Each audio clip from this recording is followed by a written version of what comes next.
The Jeremy Swayman saga does continue, as with much more news that we have coming from Swayman, his agent Louis Gross, Cam Neely. Everything is really starting to heat up now, and I'm going to talk about this stream just about everything that we know so far. The reports of trade, what Louis Gross had to say to Cam Neely, what's going to come from this, what we know so far, the offers that we have. We do have a few of those coming from Elliotte Friedman, and we just have a whole bunch of stuff that we are going to go over here in this stream. And I do hope that all of you guys do enjoy this one. We have a lot to discuss, so make sure to drop your opinions on this whole situation in the chat. I'd be very curious to see. I'm seeing kind of mixed opinions just about every video, every new report. There's some people who are agreeing, some people are disagreeing, and just about everything. So, our first one here, the first screenshot with Elliotte Friedman. I'll put up on the big one so you can actually give it a better view. And these are the offers that the Bruins reportedly have offered to Jeremy Swayman, according to Elliotte Friedman on 32 Thoughts of the podcast. So we've seen the original, the 4x6.25. Honestly, I think that was just an absolutely ridiculous offer to begin with anyways. Same with the 8x6.5. Now, I wouldn't complain if that had happened, of course, but really just doesn't seem like that would be a feasible offer for what Jeremy Swayman was hoping for what he was looking for.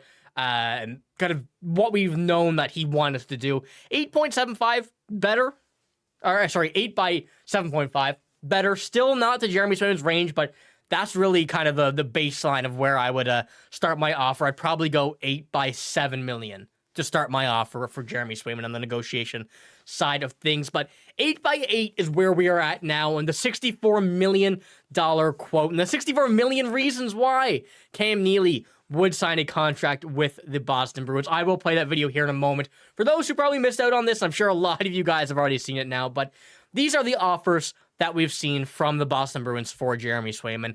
Quite a high range of things, and here's the big part on the bottom here. Swayman originally wanted 8 by 9.5 and believes he isn't really looking to budge below the 8s now. Doesn't seem like Swayman would take an 8 by 8, so it really seems like we're looking at an 8.5 here from the situation that we're looking at now compared to the 8 by 8 that he looks like he won't take.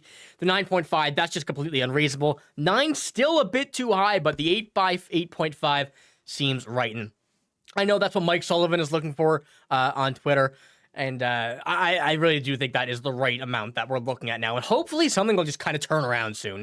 This is definitely not the situation we want to be in. At all. I remember going over this with you guys here in the playoffs, kind of going over what's next, the contracts that need to be extended, Jeremy Swayman being one of them, and not in a million years that I think that we would be here right now discussing this with the NHL regular season a week away, and still no Jeremy Swayman in the lineup, which is just still beyond me. But, it's a business. You got to make sense of that. It still makes sense that although they're not getting the way they want, or even getting the money, still is all about the money at the end of the day for them. But I will play this quote from Cam Neely for those who didn't see it here. The volume should be all right. If it's too loud, I do apologize. I will change it. I will play it a few more times here in the stream. But here we go. Cam Neely's 64 million reasons why. Since you say you were surprised, Cam, can you share any of the specifics here, be it what his ask is in terms of dollars or term? Well, I don't want to get into the weeds with what his ask is, but I know that I have 64 million reasons why I'd be playing right now. So, I'm sure most of you guys have already heard that by now. I'm sure most of you guys know the whole shebang, what's going on with that, where this is coming from, and ultimately that's kind of led to the point where we are now. And I know that only was 2 days ago or whatnot, but still, not the situation that we want to be in. Cam Neely, though, I absolutely agree with what he said with the whole process of it.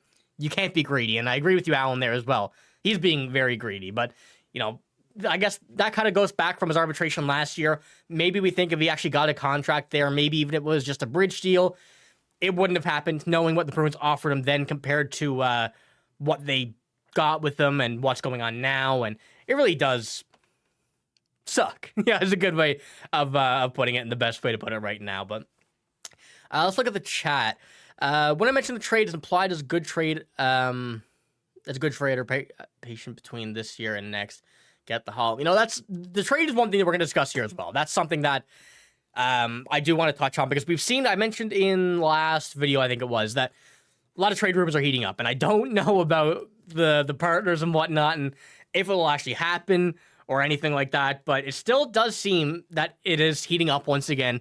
The trade reports and everything, and the rumors. But no matter what happened, no matter who this was in this situation, you're obviously going to get trade reports and rumors from that, and teams just calling in to see, knowing that the struggles that are there. But we do also have some offer sheet news that I kind of want to touch on a bit later as well, which could be quite interesting. But I just want to believe that Swayman's agent is in here 24/7, such a likable guy in front of the camera, and taints his reputation. I agree with that completely. This does not seem like Swayman's doing. You know, he's mentioned that he wanted to reset the goalie market and kind of, or implied that, but I don't think that's Swayman himself trying to get the most money, thinking he's better than everybody else. That's not Jeremy Swayman. That's not the Swayman that we know. That's not the Swayman that we've seen at all at any point in his career. So I do think that is a lot on Lewis Gross. I do have a screenshot here. Let me find that. I don't know which one it is. Right here.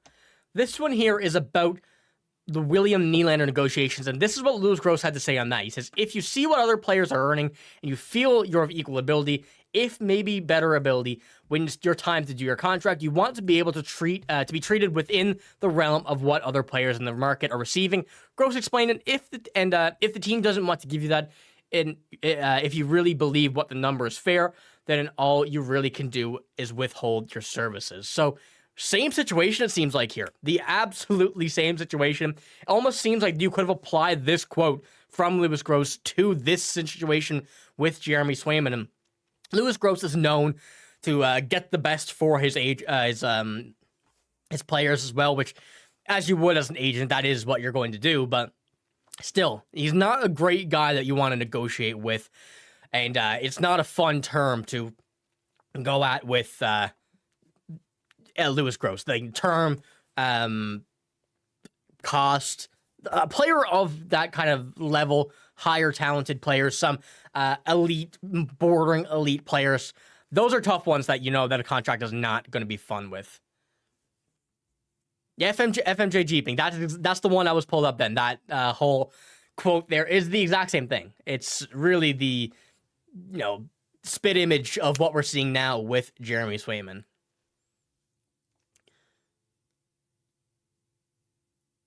Richard, I don't know if we're going to see Swayman leaving right now. Neely's been that guy anyways to not really care what he says, not really care what people think either about the whole negotiation process or, what really people think of him. And that is just a point I think that he's trying to get out to Jeremy Swayman, to his agent, that, we're not going to budge.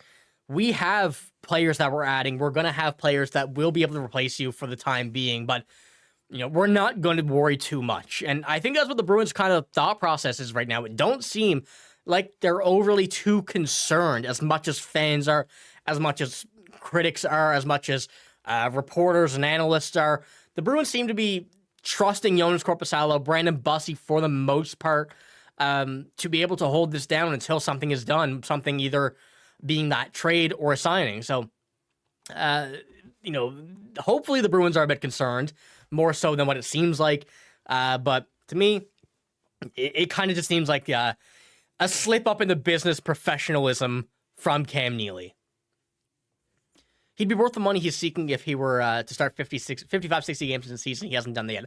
I agree, Bethany. That's one thing that I've mentioned here as well the entire time with Jeremy Swayman's contract negotiation, is that he hasn't earned the right to ask for that much money yet, because he hasn't proved that he can stay that consistent through that many games. Now, we've seen him through the playoffs last year and the regular season, still only playing half the games and just about all in the postseason, but still, you're going to have those times now where you're seeing 60, 55 games, then going into the playoffs with another, what would hopefully be, at least 12, but it still is a situation now where Jeremy Swayman knows that he needs the Bruins need him to be able to win the regular season games as well, which sucks, but it's part of it. There's not much that we can do. $8 million is too much for a goalie. Corey, you're not wrong.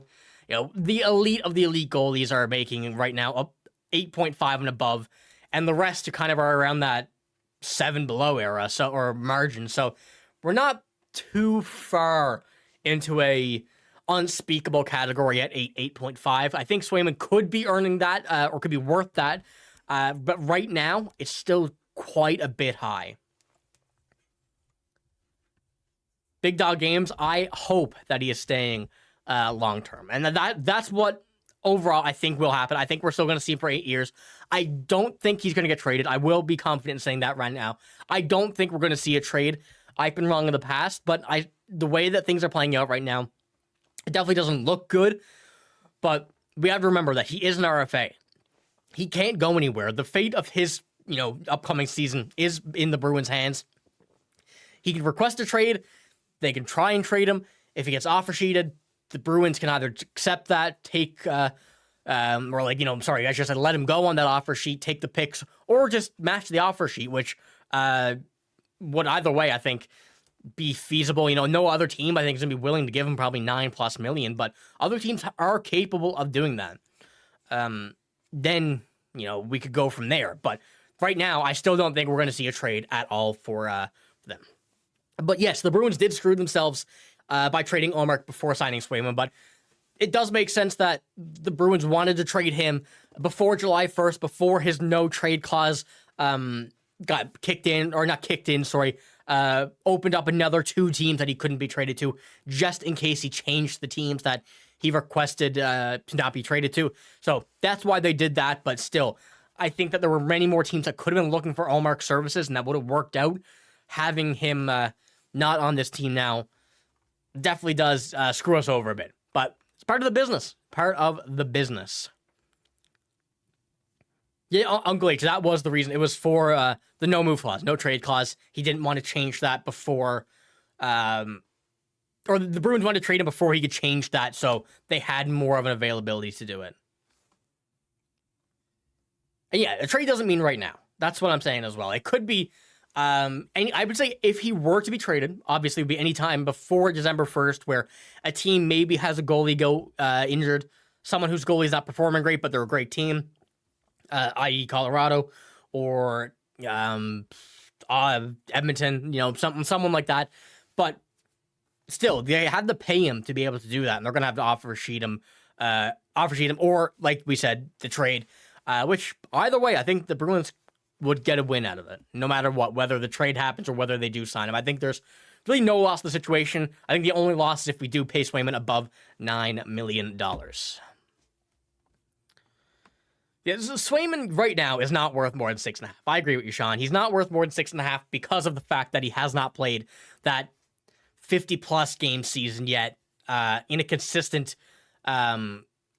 win column, and not just win column, but how he's playing and everything like that for a full season as a number 1 starter, not a 50-50 split, not a 1A, 1B situation. I don't think that we're going to see Swayman sit. I think that's one thing that won't happen, is that when Swayman does come into this season, whether it is or not, at the point of beginning of regular season, before the December 1st deadline that RFAs had to sign by to be able to play in this upcoming season, I think that he's either going to be signed somewhere else via trade, via offer sheet, or he'll be with the Bruins. All players out there available at $7 million mark if a trade was imminent. It's a good question. I don't know off the top of my head now. I know there's a few players, but I don't know what ones would be open on the market. Also, where and kind of things like that. So you'd have to think about teams looking for a goalie as well that need to be matched up with that and need to be looking for. And it really just is a big ladder of things that you have to go down before a Swayman trade does happen, if it does, of course, based on your return. Now, it could be just picks. The Bruins, I think, don't overly just want just picks. I think they want players to make their team better now. They would need a goalie. Depending on how Korpisalo plays, I'm very high on him still. I am still very, very high on Korpisalo. I think he's going to be very good. We've seen his stats with LA. That team is not as good as the Boston Bruins are right now, and I'm expecting him to come out just as he did in that season. So the goalie thing could be an issue for a return on a trade, but I think we could rock Korpisalo.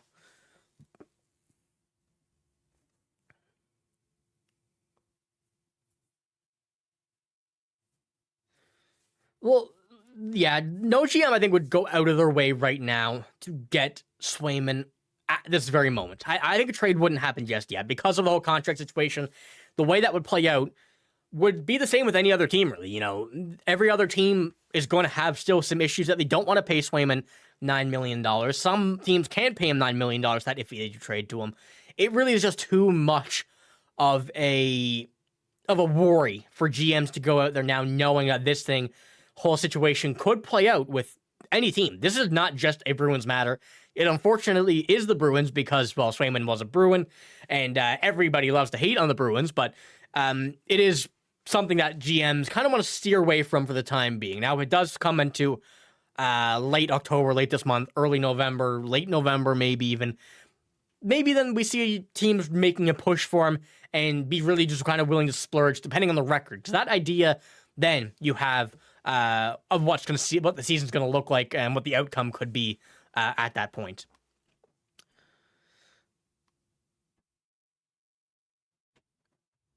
And that's also true, Sean, that no other team's coming to an offer sheet for a reason. You know, they're not going to pay Swayman $9 million. You know, we know the Bruins are probably going to have the top offer by the end of it, but they just don't want to pay it. And Swayman wants too much money. I think that's the bottom line, is that Swayman is he's too high in his own head right now to be able to confidently sign a contract or make a contract offer. And a lot of this, and I'm a Lewis Gross hater, to be honest with you. A lot of this is Lewis Gross.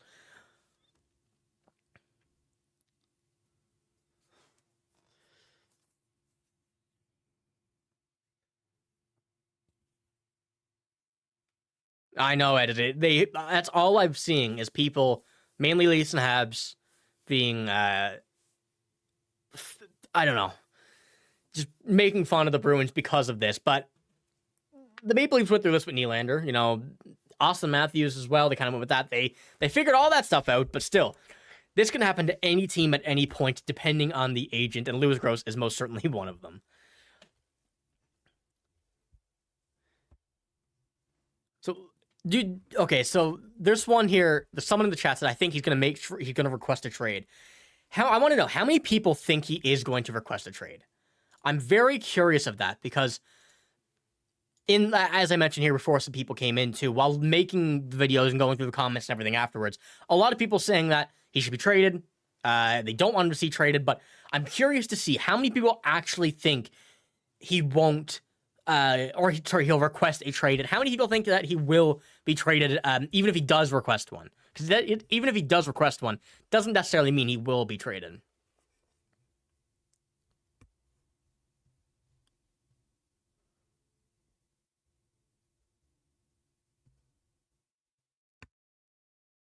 I don't know for sure about that, Infernal, if Nylander did bypass his agent. I feel like something like that did happen. I can't remember exactly, though. Not too much. Yeah, okay, yeah, his agent is the issue. That's one thing that I want to get down to my mind, at least right now, that the issue with this thing is Lewis Gross. I think if Swayman was there on his own, if it was a different agent, there would be a deal done because Swayman is too much of a nice guy. But Lewis Gross is not. And it's just a very annoying part, because we all know that is the problem. It's the agency. It's not Swayman himself. It's not the Bruins. The Bruins know that they want Swayman. Swayman wants to be a Bruin, but they don't have the things aligned to be able to make it happen. Okay, so I'll move on to our next screenshot here. Going into this. So this is what Lewis Gross had to say about Cam Neely calling him out. I did play that Cam Neely video a few minutes ago, so I'll play it again probably in a bit here, but right now this is what we have. This is a response to Cam Neely. Normally I do not release statements or discuss negotiations through the media. However, in this case, I feel the need to defend my client. Today at press conference, $64 million was referenced, and this is the first time that number was discussed in our negotiations prior to the press conference. No offer was made reaching that level. We are extremely disappointed. This was not fair to Jeremy. We will take a few days to discuss where we go from here. And this was the part that really concerned me, is the part that they're going to discuss where they go. And to me, that really meant request a trade or not, because obviously the price that they're offering was $64 million, because I'll pull that up on my first screenshot as well before people came in. 8x8 was offered. So I don't know what Louis Gross is talking about here, to be honest with you, unless it was offered afterwards, because this came out today from Ellie Friedman on 32 Thoughts, the podcast. But still, 8x8 was mentioned in the press conference, was also offered to Jeremy Swayman. But there was another one where it was 7.8x8 or something like that. So the exact same thing at the end of the day. Let's not get too far ahead of ourselves. That's the same contract. And it is not right that Cam Neely called him out. I guess we could say, not very professional, but it had to be done, and I will stand by that. It had to be done.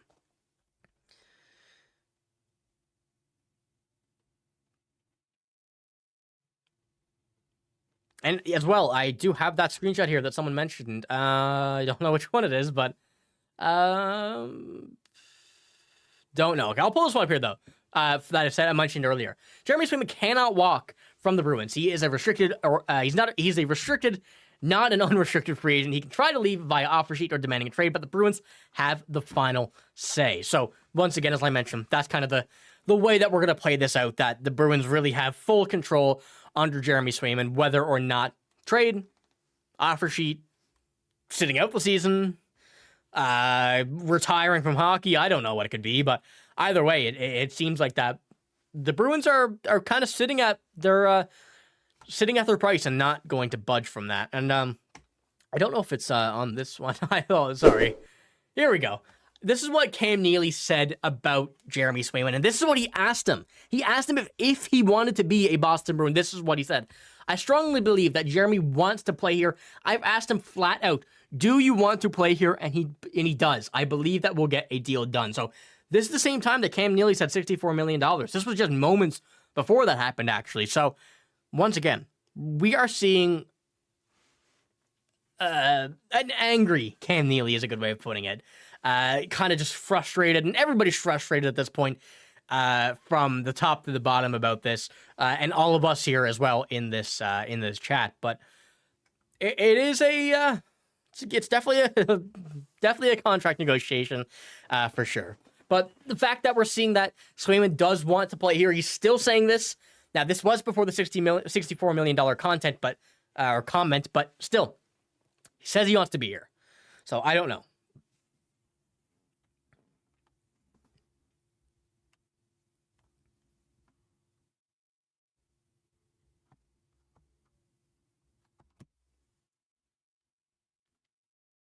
You're right, Infernal, as well. That cap hit is a thing that we need to consider. That the cap hit of 8.6, 8.6, whatever, 8.7, whatever it is on the button, I don't know for off the top of my head here, but you have to think that they're leaving just that much because they wanted Jeremy Swayman to fit within that without having to make a move. And that would suck if the Bruins had to make a move right now. And obviously, they don't want to. They still may have to sign Tyler Johnson, all depending on what the contract looks like, all depending on how he goes on to play in practice and in the games and stuff, and what their final decision will be. He's still competing for a roster spot with many, many talented players.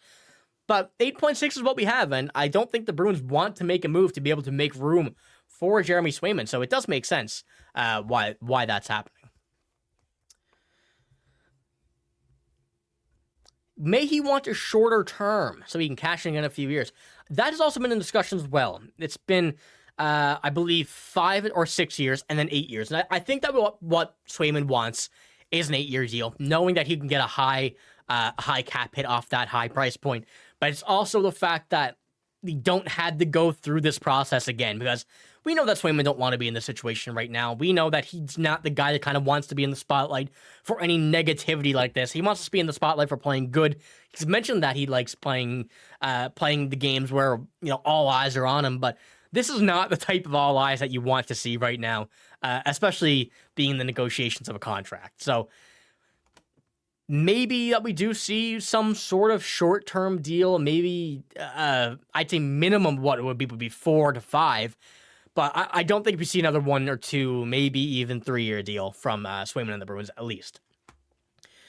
Unless, well, we've also seen, I shouldn't say that for sure, because we've seen that the reports of like a $3 or $9 million deal is around there, but still, as we mentioned a minute ago, the cap space that we do have doesn't really fit with that whole system of the $9 million deal for 3 years, because then you have other players that need to be signed by then, and the entry level contracts, and players coming off deals like that, and it really just doesn't work too well right now for what we're seeing in that direction, I guess is a good way of putting it. Let's move on to our fourth screenshot. This is the offer sheet one that I was talking about that I had seen earlier. It says, if I was Danny Briere to offer sheet Swayman for $9 million by 7 years and give up a first, a second, and a third rounder. He's a 25-year-old elite goaltender. Boston have nothing in net to start the season. That is a lie. Jonas Korpisalo will start the season, and I am very confident he will do good. The guy says I'm not even a Flyers fan to make it biased, but I don't care if he was or not. But as you can see, a first, second, and third round pick for the compensation of the offer sheet can happen by 6 teams, I think. The teams highlighted there, so Buffalo, Detroit, Montreal, New York, Philadelphia, and Seattle. But as you can see, anything below $9.161 million will be a first, second, or third round pick. And anything above that is 4 first-round picks.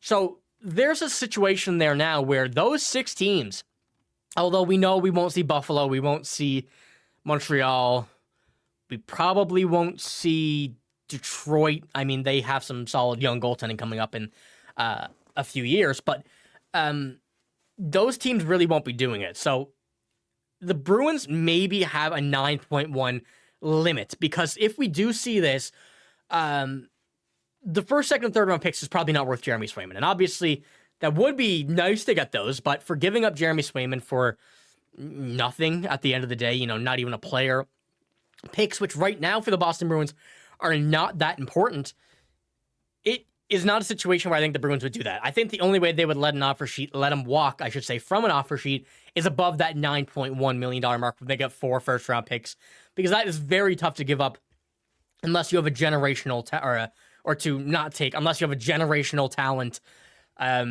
coming up a generational talent coming up that's deserving that contract that needs to be paid. So Jeremy Swayman definitely would give him up for 4 first-round picks, because then you could trade him, flip him, do whatever you want, make the picks. A lot of opportunity here to do what they want to do. But if we move on to another one as well here, sorry about that.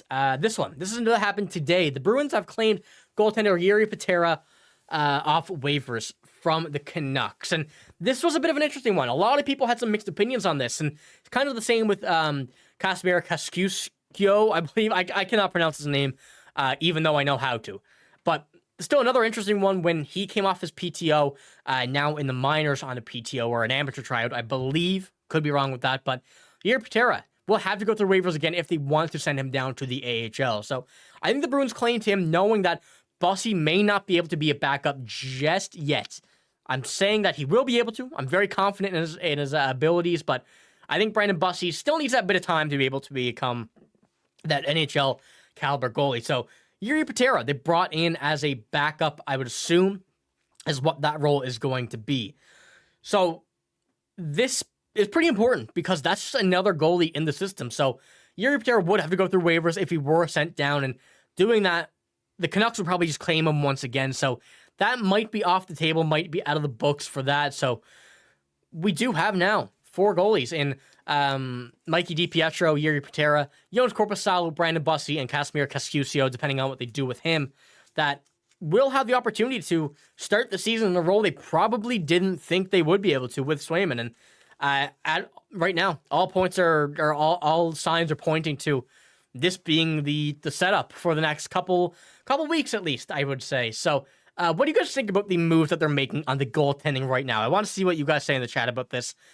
What the moves on the goaltending side of things. And I'm not saying Jiri Patera is going to do anything for the Bruins, but it's just the fact that they're adding another goalie when Don Sweeney said they weren't going to make any more PTOs. They weren't going to, try to really make any more moves on anything with that. But that's gone back, and they've gotten 2 goalies in that time. So seem to be trying to figure something out in case Jeremy Swayman does not work. But what do you guys think? Because it's definitely a situation where people have some mixed opinions on.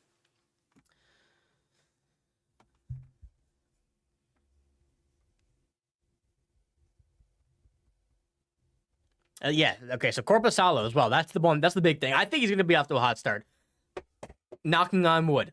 But still, if he does come up to a fast start, comes out on a hot start, similar to what we were hoping we're going to see that we've seen in LA. We have an absolute stud on our hands with Bob Essensa coming in here and I don't want to say teaching Korpisalo, but helping him out, trying to get back to the old Jonas Korpisalo. I'm excited to see it, to be honest with you. I'm a big Korpisalo fan regardless of where he was, even in Ottawa. Still a big fan of him. Columbus, definitely not the idea or the ideal place for him, but it all worked out in the end that he's now a Boston Bruin and will be a very solid backup if Swayman does end up coming back.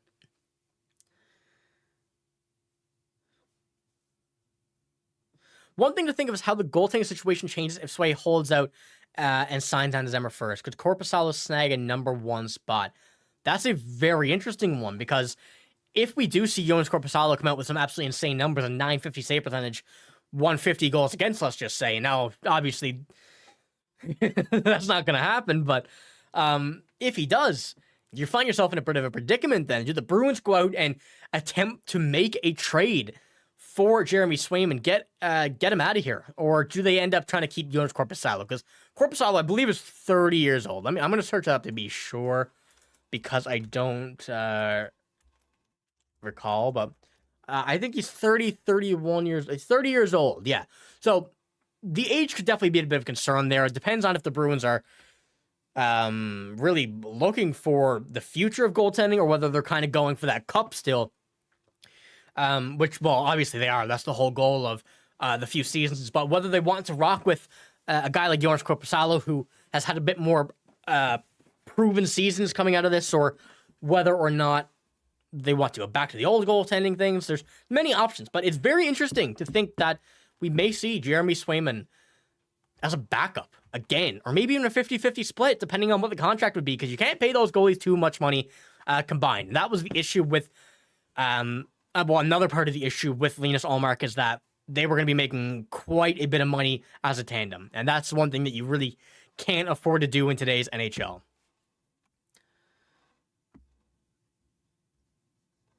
And that's one thing as well. I agree with that. There's no defense in Ottawa right now that was good enough to keep Korpisalo, an elite goaltender. You can't do it all himself. And that's one thing as a goalie myself, I can completely agree with. You don't want to see your goalie, left out to dry when defense stinks and they're a good goalie. It's just exactly what you don't want to see. The Bruins are bigger and meaner, and any goalie should want to play behind them. I absolutely agree with that, Rick. The Bruins' defense is huge, and they've only gotten bigger. And adding Nikita Zadorov to this already massive defense is the perfect situation for any Bruins goaltender from top to bottom. You want to play in front of this defense with how good it is. Elias Lindholm, an elite defensive center. Many things line up to be exactly what you want to do and what you want to see as a goalie for this Boston Bruins team.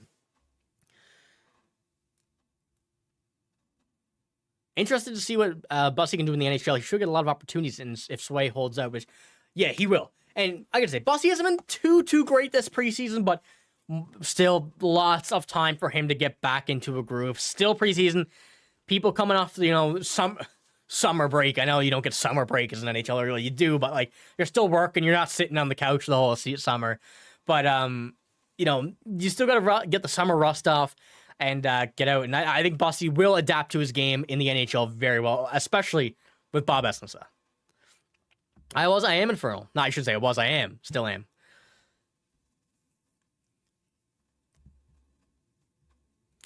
And Azura, I think that's how I pronounce your name. I do apologize if that's wrong, but I do like the way that trade looks now. And, obviously at the time, you don't want to trade Ullmark. It sucks. I love Ullmark. Still do. But it seems to be looking good. Mark Kastlik, Jonas Korpisalo, those two guys alone, I think, really kind of split that up to be the perfect kind of return, what the Bruins are looking for. So at the end of the day, I don't want to complain too much about it now. I was still very sad about it at the time. Still am, because Ullmark is a very nice guy, very good goalie, and just a guy you want to have on your team. So it does stink, but it's okay. It's okay. Bergeron, Marchand, and Krejci spent years building a culture in Boston. No reason to keep a guy that sway around. Trade him. He wants Hellebuck money. He hasn't proven a Hellebuck has. I completely agree, Trevor. And that's one thing that we discussed here a little while ago, that he hasn't got to that point yet. He's not that guy yet that can demand that money. You know, if we see Andrei Vasilevsky ask for that money right now, ask for that contract, of course he's going to get it. He's an elite goalie. We've seen what he can do in front of a good team. We can see what he can do in front of a bad team. We've seen what he did over the past few seasons with a defense that ultimately was not great on the bottom half. The top half was still very good, but he's still an elite goalie in any situation for it. But Robert, look at what kind of a forward we could get. I'm gonna have a look, actually. Well, I can't go on cap friendly, so never mind. Let's search up Jeremy Swayman. Jeremy Swayman trade, mock trade, I guess we could do. Curious to see what people are thinking about this. If I see Tim Thomas and Tuukka Rask in a Bruins jersey in the 2024-2025 season, I will lose my mind. Either of them. I don't care. Well, it's probably wouldn't be Tim Thomas, but if I see Tuukka Rask come back, I don't know what I'll do. I'll have to do something. I'll have to make a bet with you guys or something, or we'll have to do something to straighten this out. So, for those interested in what the mock trade results were on Google, the first one is Jeremy Swayman to the Maple Leafs. 3 mock trades to the Bruins goalie after contract talks take an unexpected turn. That's not happening. Toronto Maple Leafs, that's ridiculous. Swayman for Zegras and Gibson? I think Zegras is good. Bit overrated. John Gibson needs to find a new home. It's actually sad watching him play in Anaheim. Ukko-Pekka Luukkonen. Ukko-Pekka Luukkonen is one of my favorite goalies in the NHL. So if he were to be a Boston Bruin, the potential he has with Zach Benson, that would be amazing. Unfortunately, I don't think the Sabres would do that because they also have Devin Levi. You know, it would suck.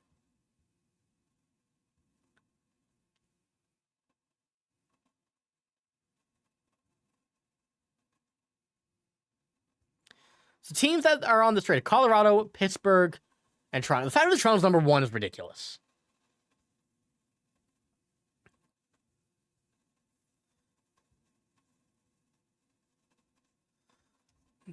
What? It don't even give me a trade. Oh, it does. The deal that most likely involved Joseph Wall and something else to sweeten the deal. Perhaps a roster player like Nick Robertson or a combination of draft picks. Judging from what Ottawa Senators gave up for Linus Hallmark, a conditional first-round pick could get the job done. I don't care if the Maple Leafs offered 7 first-round picks. I'm not trading them there. Not in the slightest. Pittsburgh, I guess that's an option. I don't know what they would give up because they have nothing. But, yeah, these are ridiculous trades. So, I guess from the trade standpoint that we're looking at, it's a no-go. But still, we do have... okay, so I'll pull this one up again because I want to talk about this. I want to go a bit further into this, the offer sheet one. Do we think he's going to be offer sheeted? You know, I mentioned do we think it's going to be traded, but do we think he'll be offer sheeted by any team before December 1st? And I think that the closer we get to December 1st, the more likely it could be with teams knowing that their record is at a certain point where they can afford to lose a few players, some players not playing good and stuff like that, and the picks and whatnot. I think the offer sheet is more likely than a trade. So let me know what you guys think about an offer sheet, because I think that's an interesting one as well. How likely do I think Swayman trade is out of 10?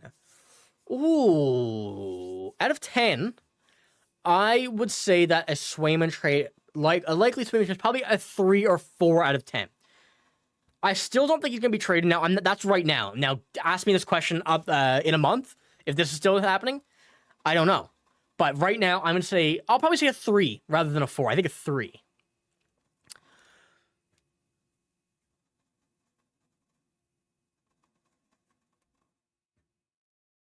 That's also a factor I didn't even think of, Trevor. The cap space that they would need to actually get him. That's a big issue. Didn't run that one through my brain. Oh God, here's a Bleacher Report one. Bleacher Report. Okay, so for those who don't know, Bleacher Report stinks at anything NHL related, actually. But I mean, all of these are pretty tough. You know, none of these are. Yeah, no. Swayman for Kyrou. Ooh, I like that. I do like that. I'm a big fan of Jordan Kyrou anyways as well. Jordan Kyrou is very, very good. And I think that he would be a worthwhile addition. I mean, if that was going to be the whole situation going along, but the most likely team would be Detroit, I think, logically. Detroit, I think, could be an option. Because they do have Sebastian Cossa, I believe. I don't know. Sorry. Sebastian Cossa. I don't know where he is at this point. If he'll be in Grand Rapids this year or if he will be in Detroit. Very good in the AHL last year, so San Jose could also be a good partner as well. Celebrini in the first. I think that we do that right now. If that was happening right now, yes, of course. Give me the papers. I'll sign it myself. I will sign the contract myself, or the trade report myself if we see Celebrini in a first. Minnesota for Matt Boldy and a second.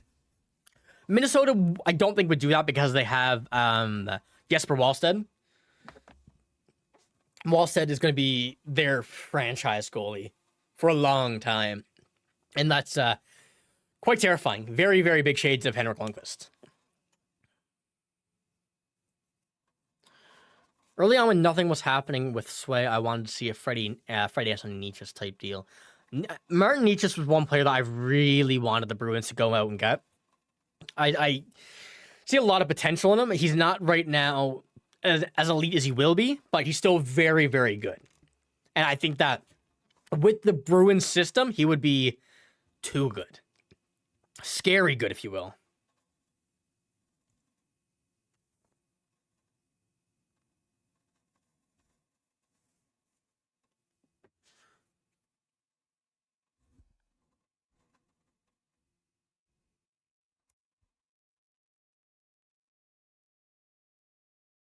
Yeah, so if we go back to Louis Gross as well, I see a lot of people bringing his name back up. Hold on, I will answer your question, Erwin, first. If Swayman's not signed by December 1st, they just start the negotiations after, I believe. He won't be able to play at all in this season. I think, I can't remember if he goes to a UFA or if he stays in RFA, but, you know, because, I mean, this don't happen very often. But I know that after December 1st, he can't sign. He has to sit out the rest of the season. No matter where. But I can't remember what happens after. But as I mentioned earlier, Louis Gross, the whole situation that he had with William Nylander is exactly what we're seeing now with Jeremy Swayman. And that's not what we want to see. So this is what the whole situation, what he had to say in a William Nylander deal. And as you can see, Louis Gross is the guy driving the bus. Look at the quote from William Nylander negotiations. The exact same tone. If you see what other players are earning and you feel you're of equal ability, if not maybe better ability, when it's your time to do the contract, you want to be able to be treated with the realm of what other players in the market are receiving, Gross explained. And if the team doesn't want to give you that, if you really believe that number is fair, then all you really can do is withhold your services. So, you know, as this tweet mentions, and as it really plays out to be right now, he is the one controlling this whole contract negotiation. To me, it really don't seem like Jeremy Swayman has any input on it, you know, and Jeremy Swayman's the one going to be signing the contract. He's the one playing. It's not Louis Gross playing. So I don't understand why, you know, Swayman really hasn't come out himself and said something. That's one thing that I'm very shocked by, is that we haven't seen Swayman say anything at all, at least either. Like, Swayman, you know, is not really afraid to come out and say anything either. So the fact that we haven't seen anything, I don't know. I really, really don't know, and I don't like the way it looks from an outsider standpoint.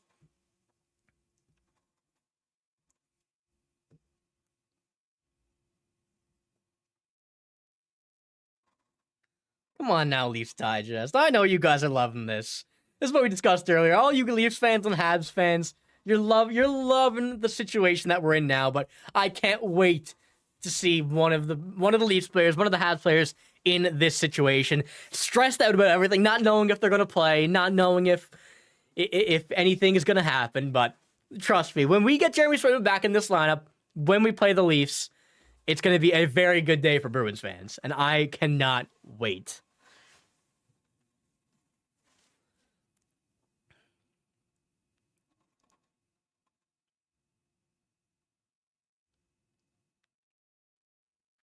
San Jose, yeah, a lot of you guys are mentioning San Jose as well here. San Jose definitely could be looking for a goalie. They don't really have too much, but they have some potential that they could be looking for a goalie. I don't know about just yet, though. Don't know about it. From us. I mean, yeah, I would do it, but I don't know if San Jose really wants to go out of their way and get a goalie right now. I cannot wait, Leafs Digest. We're going to have a very, very fun matchup in our first one that we're going to see. I literally cannot wait.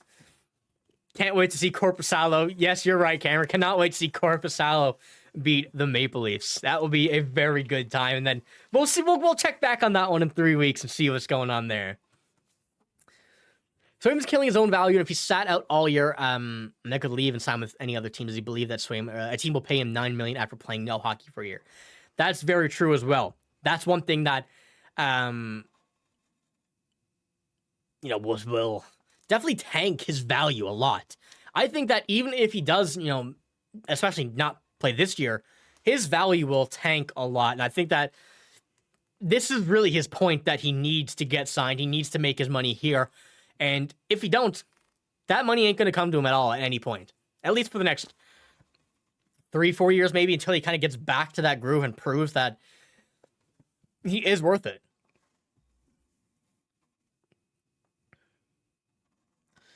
But yeah, for Swayman's whole situation right now, we're at the point, I'll pull this one up again for those who are just tuning in or haven't been here since the beginning.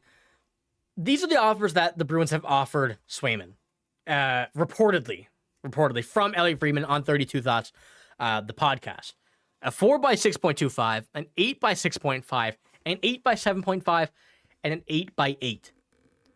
So we've also seen the number of 8 by 7.8 from when Louis Gross had said that there was no offer for 8 by 8 when Cam Neely went out and said, actually, let's play it once again. Said this. Since you say you were surprised, Cam, can you share any of the specifics here, be it what his ask is in terms of dollars or term? Well, I don't want to get into the weeds with what his ask is, but I know that I have 64 million reasons why I'd be playing right now. So yeah, the 64 million that he was referencing, the 8 by 8, kind of all adds up to me. I don't know what Louis Gross is saying here when he was saying first time they're hearing that $64 million 8 by 8 reference, but either way, seems like that was a reported offer by the Bruins to him, and not taking him. And as we've seen here on the bottom, this is what we looked at earlier as well. Swayman originally wanted that 9.5, and even 10 is what we were hearing. That was ridiculous. That's the point I think that we all kind of seen. Oh, we're in for a long negotiation, and we stood corrected. And then it doesn't seem like Swayman is going to take 8 by 8, but he might be going at 8.5. So what do we think about an 8 by 8.5? And I know some people are saying that 8 by 7 is the lowest I'd go if I were Swayman. I agree with that. Some saying nothing above 6.5, nothing above 7. 8 is the minimum, but when we're looking at 8.5, that seems like it's the allotted amount of money that the Bruins have offered to leave for Swayman. That seems like what Swayman is doing is keeping that let's say 8.25 minimum, just in case. But 8.5 to me seems like a contract that I would like to have Jeremy Swayman at.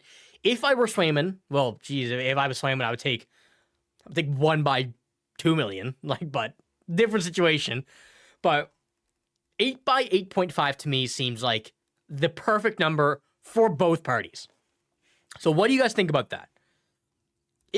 Let's just say I'm Don Sweeney. Cam Neely is somewhere over there on the other side of this office here now. And Jeremy Swayman's sitting in front of me. I offer him a contract, a piece of paper that says 8 years by 8.5. Would you sign it?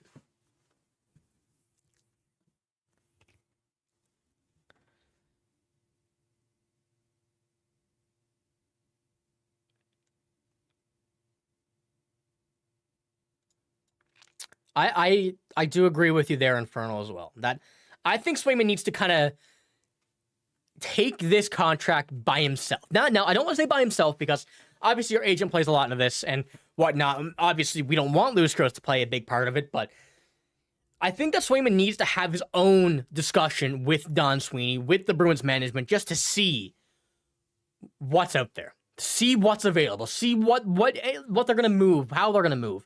I think if Swayman himself went to Don Sweeney and said, hey, I'm not going to take an 8x8. I'll go 8.5. The Bruins are like, no, we're not going to go 8.5. We can go a bit lower.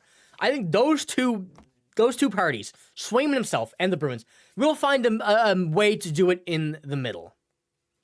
And kind of just leave it at that.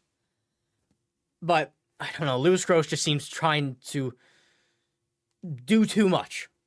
To me, that's what it seems like. It's too much for an agent to be kind of putting his own name out there. He seems like he wants to make a name for himself, but, you know, he's making a bad name for himself, is I guess a good way of putting it. Exactly. No, Swayman, that's one thing we didn't mention here at all in the stream, but Swayman himself mentioned that after the process of arbitration last year, he knows what he's going into. He knows and has learned the business decision and the business side of a contract negotiation. He don't want to screw over a team, and he don't want to get screwed over. So if he knows what he's talking about, he got to go into that, with a firm belief that he himself knows how much he wants to make. He hasn't told Louis Gross, but Louis Gross is not Jeremy Swayman. Louis Gross is not the one putting on the pads, getting in the net at TD Gardens just about every night.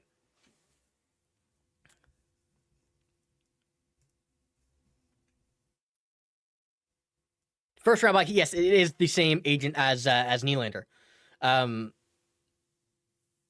So yeah, exactly. If we do continue to do the agent Louis Gross to the Bruins side of things, we're not going to see anything change for the next few weeks, month.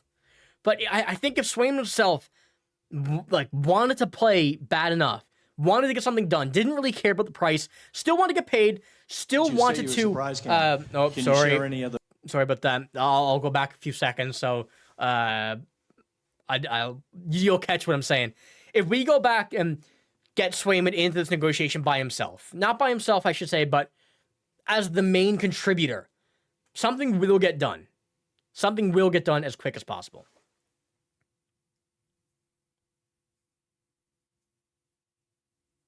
And setting the market as well, setting the market is going to be a thing where the first person is not going to have a lot of fun. That's what we're experiencing now. But when we see Jeremy Swayman making 8.5, then, some goalies coming out of a tandem going to be a number one goalie, they're going to be making some money there that Swayman wants to do. And, that shouldn't be his concern. It shouldn't be his concern at all. He should be the one that's just taking the cash, going to play, living in a nice house, in a condo in Boston. He shouldn't need to go and care about what other players are going to make in the future because of his contract. The decision is ultimately up to Swayman, but Louis Gross has such a hand on it that it really doesn't get the full yes or no from Swayman at the very point that anything is offered. Louis Gross may have the things set that Swayman wants, and it's something that the Bruins said that Swayman doesn't want, appears in that he's going to be, no, Swayman don't want that. It might not go to Swayman directly. But if Swayman was there, he goes at some point, whatever it is, I want to play hockey.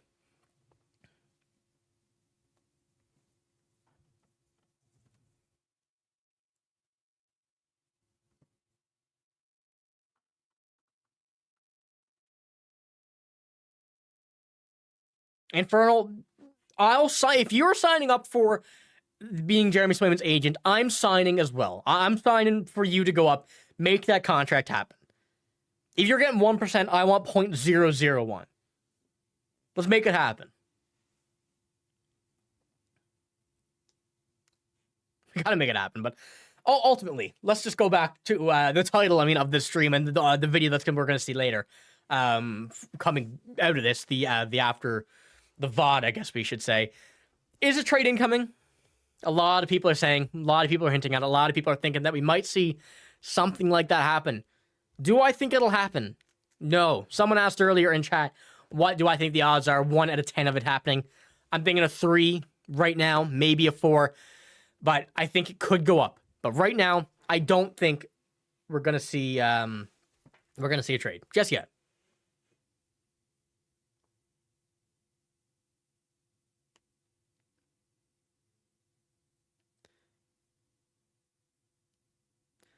That's an interesting one, Timothy. I bet anything that Swayman had no idea about the 8x8. That's interesting, because when we seen from Elliot Friedman on 30 Thoughts, the podcast, I know this is about the 9th time I pulled this up, but still, the 8x8 was offered, reportedly. I don't want to say anything confirmed because I don't know, but 8x7.8 was also mentioned, and Louis Gross said here in this one, in the response to Cam Neely, that at today's press conference, 64 million was the referenced, and that was the first time that the number was discussed in the negotiations. So this Neely thing happened, two days ago, I think? So if we're seeing 2 days ago, Cam Neely say this. Louis Gross said that 8x8 was not mentioned. This 8x8 that we're seeing here from Elliot Friedman, which came out today, which came out my time about 9 hours ago. That contract had to be offered today. So someone here is lying, or someone's just wrong. One of the two. Someone here is something smells. Something stinks. Something stinks. And I don't know what side it is. Now, if I were a betting man, I'd probably say Louis Gross, but I'm also a certified Louis Gross hater, so I can't say anything too much.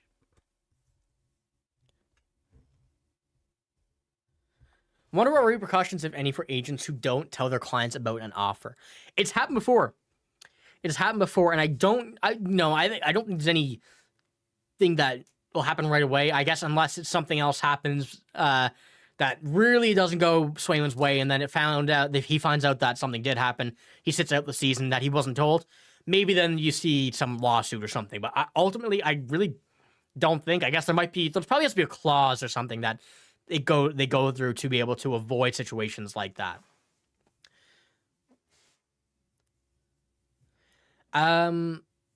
Okay, so the signing of Yuri Patera, does that mean anything? I think it means a little bit. I think they're kind of securing that system for having the absence of Swayman. I think that this has more an effect on Patera due to the contract rather than on Swayman himself. I think they're trying to secure that for if Bussy backs up in the NHL for Jonas Korpisalo for the entire season.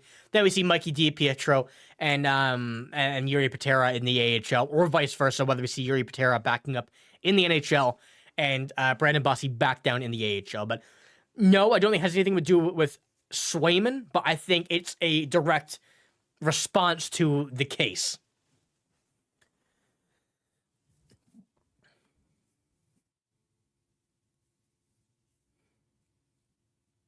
That's a very interesting thing, Infernal, that you had to speak, that you said there.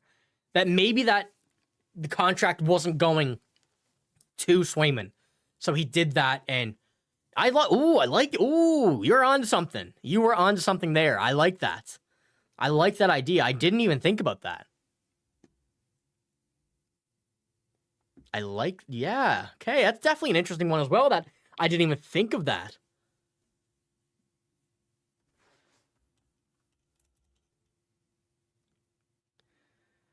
Let's see. I'm gonna see if I can check what the percentage that Louis Gross makes from his. I don't know if I'll be able to see that, but still, Um,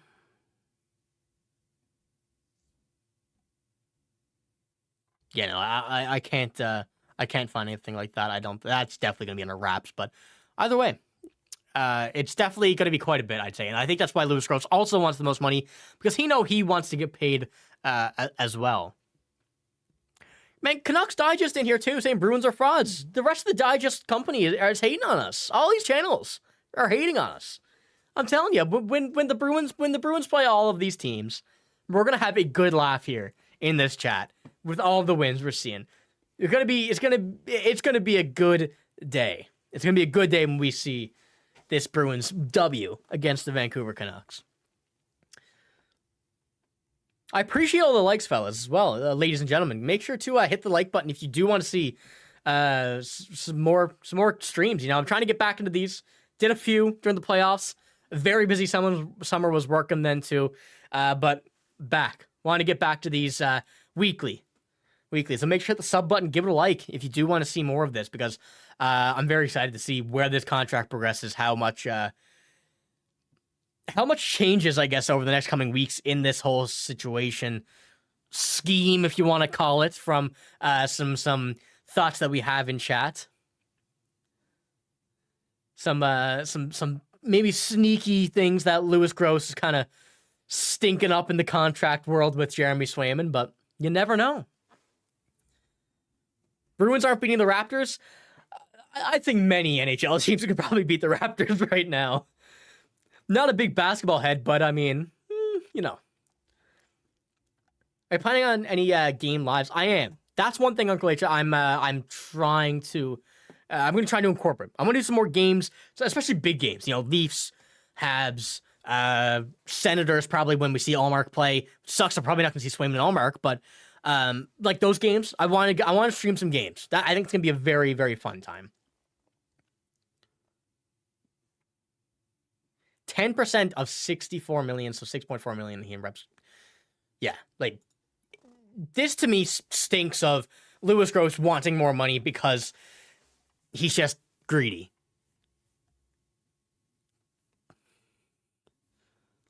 Let's see. If I don't know this.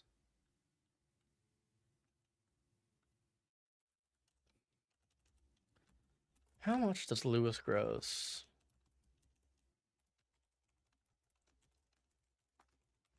See, how much does he make from Jeremy Swayman?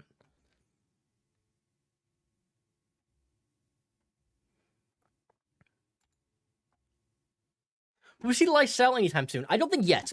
I don't think we're going to see him in the start of the season. Now, I could be wrong, but I don't think so. I think we'll see a bit more time of him to get the tiniest bit stronger.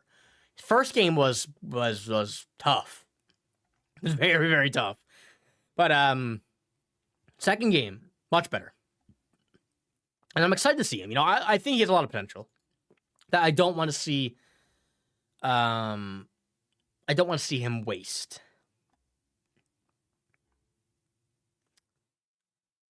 Yeah, no, I cannot see anything about how much he makes. The game last night was pretty good. I gotta say, team looked good.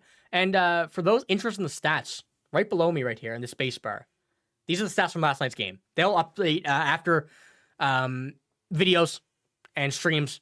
The most recent game stats is what that will be. So for those new here, that's what they are. They're not just any random stats. I probably should have reiterated that. They scroll through the game stats for both teams, and I cannot wait. I cannot wait to see the Maple Leafs be down here, 0 goals, and the Bruins up here with 14. With 14.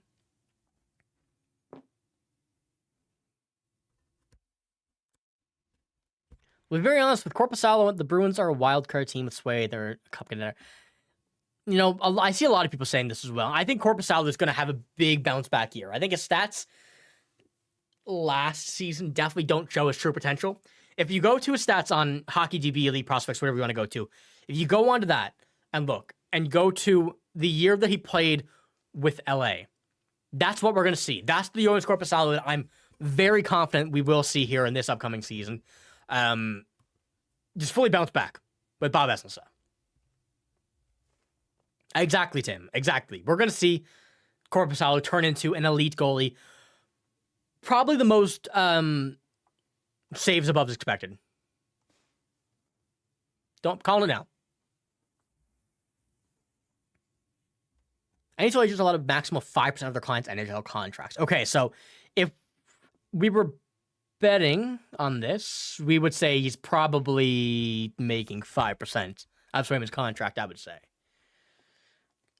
How long do we wait for Lysell? He hasn't been making strides. What point do we move on from him? Or I think that this season is really going to be the tell. And I think that whether or not we see Lysell succeed in the AHL this season or NHL, wherever it is, I don't want to go too far into where he's going to start off, where he's going to end up. But I think that this season is going to be the last real good go for Fabian Lysell as a Boston Bruin before a trade may occur. Because you never know with that. Like, he could turn around, have a great season, but you also think then, what if the offseason he goes and gains 20 pounds of muscle and is just an absolute beast out the next season? So there's two sides of the coin, but I think that this year is going to be a real tell of what will happen and what he will turn into over the coming seasons and for probably the rest of his career. Maybe. Yeah, so even $3.2 million of that $64 million contract. Still quite a bit. And, you know, obviously, we all would want that, right? I don't want to assume anything, but we all like that $3.2 million. The more money we can get for signing a piece of paper, why not? But still, Lewis Gross stinks, so.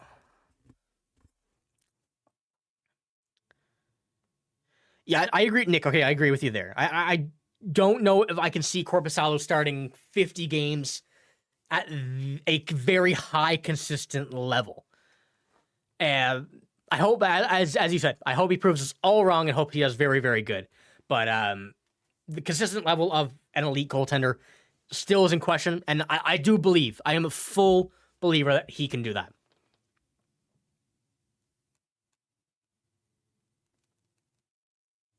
He ain't doing nothing, Mike. He's not doing nothing. He looks at a piece of paper, reads through it for a bit, so at least he can read. We know that. Maybe. I don't know. He might not be able to. We don't know. And then hands it to Jeremy Swayman and says yes or no. But, you know. It's exciting. It's an exciting time. As much as it does stink, you know, right now. Going through a very, very tough contract negotiation with the star goalie that really will be the future of this team in net if things do proceed to be the way we want to, the 8-year, $8.5 million, we'll say. But it's still a lot of Boston Bruins news that we want to be able to see. We want to see some progression in this, but really hasn't been that the case. I'm happy that the team's kind of calling him out. I'm kind of happy about that. Not him specifically, but mainly Lewis Gross via, Jeremy Swayman's name. But all we can do, and I say this in just about every video, with anything with a contract negotiation, all we can do, sit back and ask for this contract to be done. Wait, there's nothing we can do about it unless Infernal becomes his agent. Then we may have an inside source that we can get things done. Other than that, though, we're hopeless. We are hopeless. But we talked about Jeremy Swayman here for an hour and 10 minutes, but I may have to call it quits here now soon. There's only so much Jeremy Swayman talking we can do in one day. I don't want to hate the guy. Just very frustrated. And I know we all are. I'll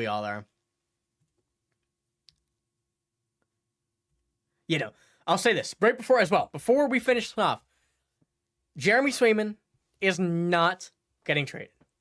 He's not getting traded. The only time he would be traded is if it were November 27th or later. That's it.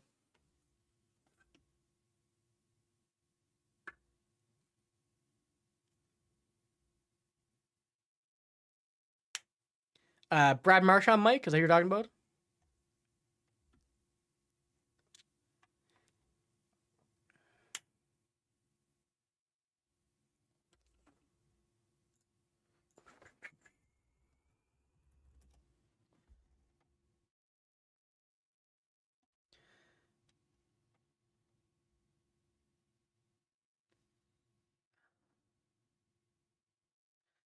As far as I know, he's healthy. It was just an illness. In the reason he left last game. That's what we're seeing is that it was illness related. So hopefully, what we're seeing, obviously, I think if it was actual injury, they would say it was injury. They don't want to kind of go too mellow with things, but illness should just be a fine recovery. My hope, at least. But as for Brad Marchand, he has discussed with Jeremy Swayman, said it's a business decision. Things happen, but he's confident things that will get done. That's one thing I wanted to mention too. I forgot to have a screenshot in there. I knew I was missing one, and that was it. James, no, Swim is not going to the Leafs. Nah, I don't. It won't happen. And I think it was earlier. What did I say? 7 first-round picks. And if 7, maybe. Other than that, still no chance. But all right, we've been talking about Swayman for a long time. So, as I mentioned a few minutes ago, we'll be back some point next week, going over this updated, I guess what we're saying, updated negotiations, where we're at, what's going on, how much we're progressing. If it's something is signed, I'll be live before that. But I'm thinking of Wednesday next week, right now. So make sure to hit the sub button. Tune back in then. I'll have many videos throughout the week as well. I'm sure a lot of negotiation reports and stuff. We're going to be hearing a lot more about this, but I do have to go because my throat is very dry and I will probably soon start to lose my voice if I do not. So I do appreciate all of you guys for being here. This is a very good stream. A lot of good information on Swayman between us. That's a good thing. I think we kind of I kind of determined what a lot of you guys think about Jeremy Swayman, how you're feeling about this, because I know it's not the most ideal situation to be in as a fan, but it's a very good stream, fellas. I do appreciate everybody here. And as I mentioned, next week, be back, same spot. Don't know about the same time, but we'll be back with a stream next week, and hopefully we have the contract by then. So if it is, we'll be happy. Nick, if you're right, I need to see you in next stream, and I'll give you a shout out. Well, I mean, I'm giving you a shout out now, but still, I'll put this on you. You'll be the reason that Swayman signed this contract and that it is finalized. So I do appreciate all of you guys, but I'm going to head out now. If you did enjoy the stream, give it a like, hit the sub button as well. It'll be up as a video later if you do want to rewatch it, and give it a nice little Swayman breakdown once again. So as I mentioned, do appreciate all you guys. Thank you for watching. See you later.